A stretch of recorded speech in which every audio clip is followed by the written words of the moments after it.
bir süre önce İtalya'nın Milan kentinin Bergamo havalimanına iniş yaptım. Şu ana kadar ilk görüşüm bu ülke hakkında oldukça iyi. Çok sevdim. Avrupa öyle düşündüğünüz bir yer gibi değil. Şu an Milan'ın merkezinde bile değiliz gerçekten. Biliyorum.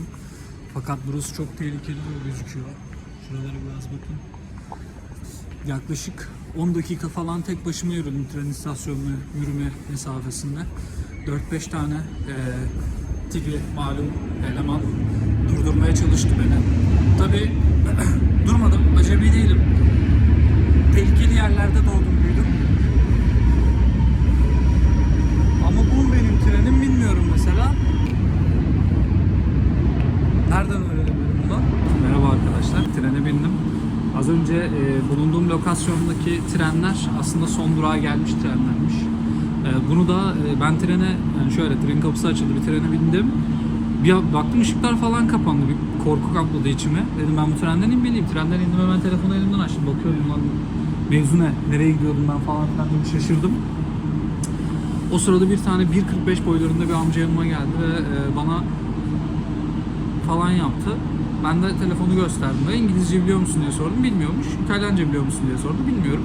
İtalyanca biliyor musun dediğini anlayabilecek kadar İtalyanca biliyorum ama. Allah ya! Taraf peşkotik dolu bu arada. Yani gerçekten hiç güvende hissettirmiyor burası. Tehlikeli yerlerde doğdum, büyüdüm. Her neyse. Kalbe karşı olsa gerek, ben onu gösterdim. O bana anlamayınca ben geldi, aldı beni, tuttu elimden. Öteki tarafa geçirdi, durdurdu. Bak dedi, burada dedi, ne yazıyor dedi. Rio de Fire Milano. Guerra. Rio Fire Milano. De Guerra. Bak üzerinde dedi 2 tane yazan da gelebilir. Ötekinden de Bisçekli'ye de gelebilir dedi. Bisçekli'ye gitmeyeceksin. Sen dedi Rio Milano'ya gidiyorsun. Bunları asla unutma dedi. Kimseye dedi yedirme hakkını. Tren istasyonundan çıktık. Etraf biraz kalabalık. Gerçekten çok farklı etnikten birçok insana sahip burası. Milano'da bayağı multicultural bir yer. Buralar çok hoşuma gitmedi. Çünkü eski değiller ama eskiler. Köln'de mesela binalar böyle bir 90-80 senelik binalar var. Eskiler ama eski değiller. Buradakiler ise 30 senelik binalara benziyorlar. Eskiler ve biraz fazla eski duruyorlar. Maalesef kameramı slow motion'da unuttuğum için son çektiğim 2-3 video boşa gitmiş. Anasını sikeyim. Burada gördüğüm binalar gerçekten çok hoşuma gidiyor. Çünkü balkonuyla olsun, o suyla, şu suyla, bu suyla olsun çok güzel bir görüntü oluyor. Fakat bazı binalar var ki gerçekten şeytan götüne. Bilmiyorum, gerçekten çirkin gözüküyorlar. Şimdi kalacağımız yere geldik. Biraz daha yürüdükten sonra şöyle bir bina giriş kısmı var. Ev sahibimiz geliyor. Evet. Merhaba. Hoş geldin. Canım.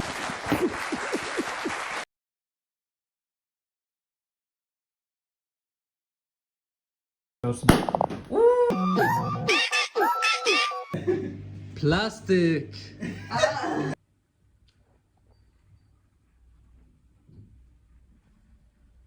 Merhaba arkadaşlar. Bildiğiniz gibi Batuhan'ı ziyaret etmek için Milano'ya geldim. Şu an Batuhan bana Milano'yu gösterecek. Milano'yu bisikletle gezeceğiz.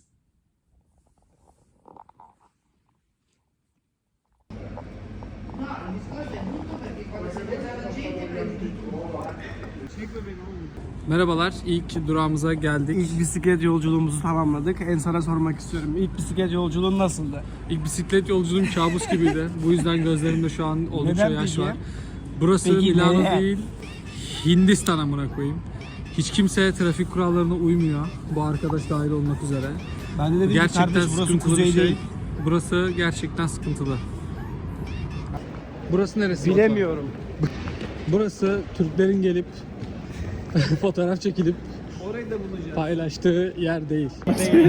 Beni de korkutuyorsun. Asker vardı oğlum, ne yapayım? Ne ya, terörist misiniz? Tehlikeli yerlerde doğdum, büyüdüm. Sen amına koyayım, ne olmuş asker varsa? Sanki canlı bomba olmaya geldik. Burası bütün Türkler fotoğraf çekilmeye geldiği yer. Burada Gucci var. Şurada Burger King. Onu ama Rolex çekip atmazlar. Burada Rolex var. Güzel bir yer. Chanel. Duomo. Nuovo? Duomo. Nuovo? Duomo. Nuovo? Bakıyorum kapıya, çok büyük. Bina. Kuşçu. Pet pet pet pet. Kuşçu. Cibili. Uçuyor. Şok. Zenci seni gördü, para istemeye geliyor. Çipet pet. Şok. Zoom atmanı istiyor. Atıyorum zoom. Köpeğe sıkmışlar. Ne dedi? Şurada. Şu an Park diye bir kaleye geldik. Kalenin oldukça güzel kısımlarını geçiyoruz. Kalenin ismi Park değil bu arada. Biz parka gittiğimizi zannederken böyle bir kaleye geldik. Hikayeyi öğrendi.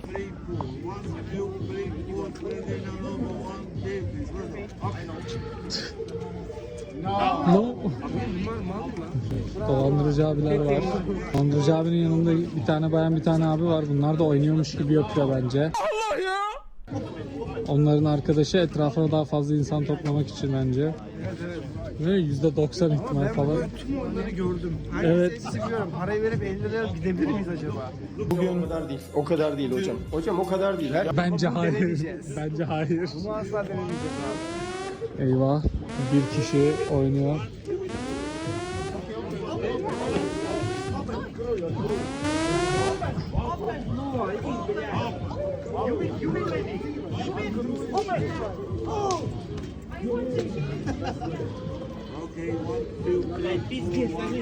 Az önce birisi dolandırıldı.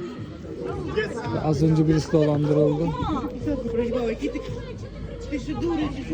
Ask you how you are, you just have to say that you're fine when you're not really fine, but you just can't get into it because they Olay çıkacak. Evet, biz kaçalım. Kalıyoruz. Kaçalım diyor.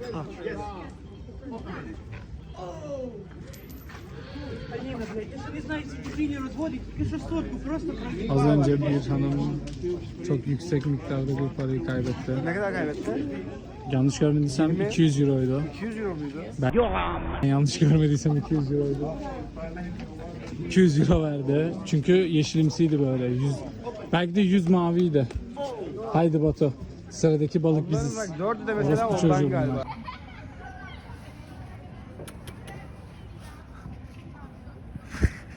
Ne bu Batuhan? Bu mo. Unmo. Bak abla bastı orada diye kenardakileri çekti. Şimdi Yani bize bizdeki Ekrem döner. Merhaba Evet, arkadaşlar. evet. Milano'ya geldiğimiz için İtalyan lezzetlerinden bir tanesi olan Chinatown'da mo deniyoruz.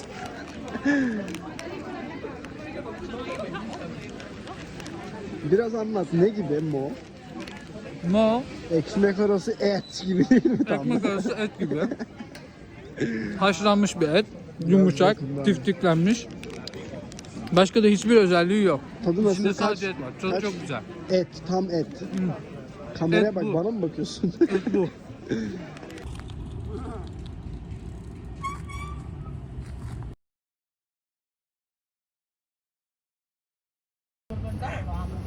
Çin birası abim. Buyurun.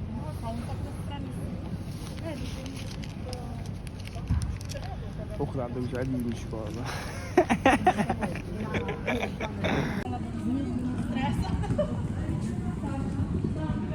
Ravioli. Bu arkadaşlar Hindistan vlogu ikinci dışarı çıkma günümüz. Bugün Birazdan mezarlık ziyareti yapacağız. Evet. Ölmüşlerimize rahmet okumaya. aynen öyle. O kadar. Evet, şu an bisikletle 4. Levent'e geldik. Henüz inşaat halinde bugün. Fakat yakında burayı yapacaklar hep. Ve 4. Levent olabilecek burası da. Merhaba, burası meşhur tazminat yolu. Buradan geçen bisikletli şahıslar tamamıyla ızgaraların üzerinden giderek düşmeye çalışıyor. Ve başarılı olurlarsa tazminatlarını alıyorlar. Ne kadar komik. Nereye geldik Batuhan? Mezarlık.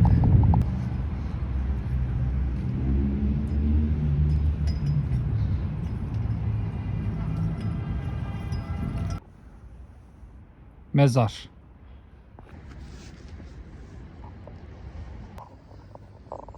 İnternetten yaptığımız araştırmalara göre buradaki 3 mezarında Illuminati'nin kurucusunun mezarı olduğuna dair bir bilgi aldım. Anima ailesi, Joello. Joello ailesi ve Pax. Baksana şunu. Pax.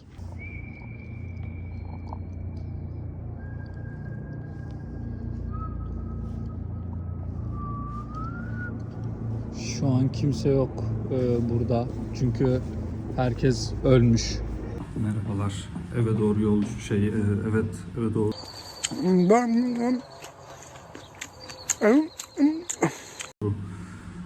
Gece 12'de Milano sokaklarındayız. İnşallah başımıza bir şey gelmez. Bayağı tehlikeli bir sokaktan geçtik az önce. Dağın başında 5 tane kanaka vardı. Birbirlerine bağırıyorlardı. Kulaklığımızı taktık, hızlı yürüdük ve siktir olduk gittik oradan.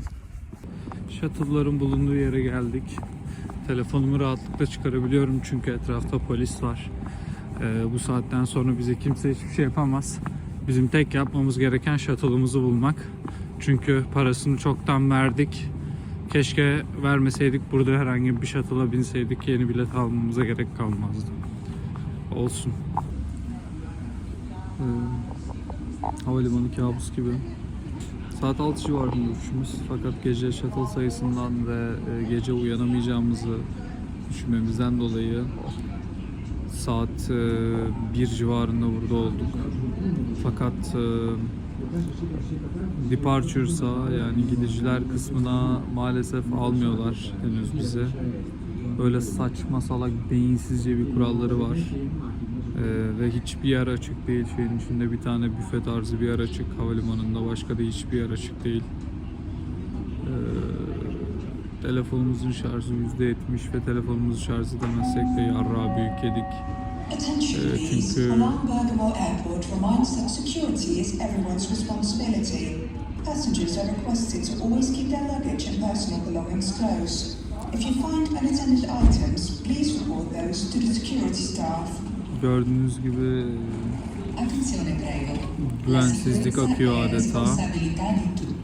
Milan Bergamo Airport ricorda di tenere sempre con voi bagagli ed effetti personali e di segnalare ogni oggetto Duyduğunuz gibi burası çok tehlikeli. 5 dakikada bir insanların valizi olsun şusu busu çalındığı için galiba sürekli diyorlar ki bakın bizim sorumluluğumuzda değil, o değil, bu değil. Ama sonra diyorlar ki bulursanız bize getirin, biz cepleyelim. Yani öyle bir mantığa çıkıyor çünkü bizim şeyimiz değil falan diyorlar. Amına koydum evlatları.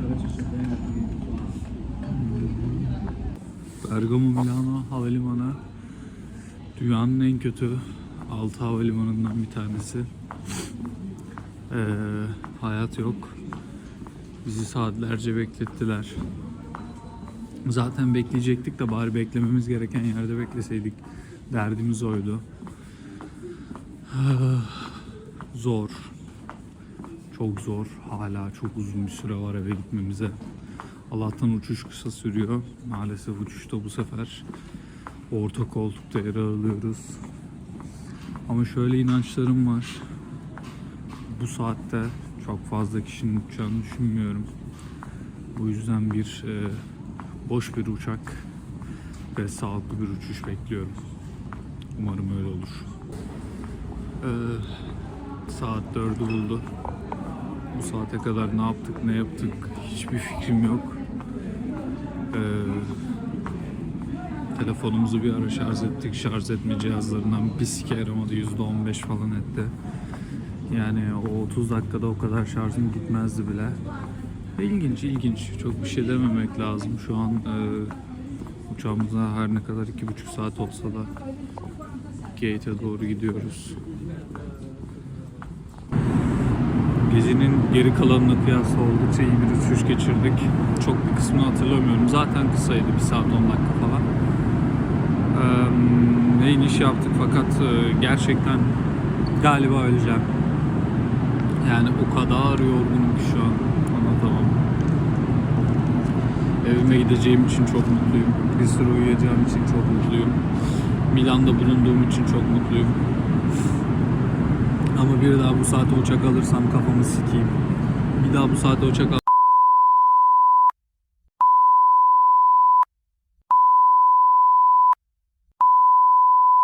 Tam bu kadar şeye uğraşılır mı kardeşim? Sikerim.